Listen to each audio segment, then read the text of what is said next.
Diploma o diskarte? Para sa akin, diploma. Bakit? Kasi pag mag-a-apply ka ng magandang trabaho, kailangan mo diploma. Yan ang pinaka-passport mo para makapasok sa trabaho.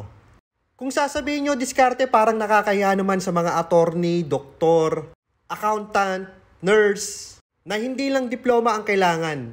Nag-board and bar exam pa sila. Gaya na lang sa aviation field. Kahit na nakapag-flying ka dahil marami kang pera, hindi ka magiging piloto sa commercial airline. Dahil ang isang requirement ay diploma. Pero hindi po ako piloto. Isa akong flying loadmaster. Example natin yung content ko noon. Nag-viral ito noon, may 2.1 views at 1.8 views naman sa Reels. Ang title nito, Kargador pero sumasahod ng 6 digits. Ginawa ko lang catchy ang title. Ang daming interesado at nung tinatanong kung ano yung qualifications, sabi ko kailangan mo ng diploma. So doon pa lang marami na ang hindi qualified. Kaya napaka-importante ng diploma. Mas madali ka makapasok sa trabaho at mas madaling dumiskarte. Kahit nga yung mga politicians na tumatakbo sa national elections, kine-check natin kung graduate o kung saan nag-graduate. Kung sa ibang bansa pa nga graduate, mas bigatin. Pero salute sa lahat ng mga madidiskarte. Kahit hindi nakapagtapos, nakapag-abroad, maganda ang negosyo, maayos ang mga buhay, kadalasan mas malaki pa ang kinikita nila sa may diploma. Tingin ko survival kaya sila naging madiskarte. Dahil siguro sa kahirapan hindi sila nakapagtapos. At kailangan nilang magtrabaho agad para makatulong sa pamilya.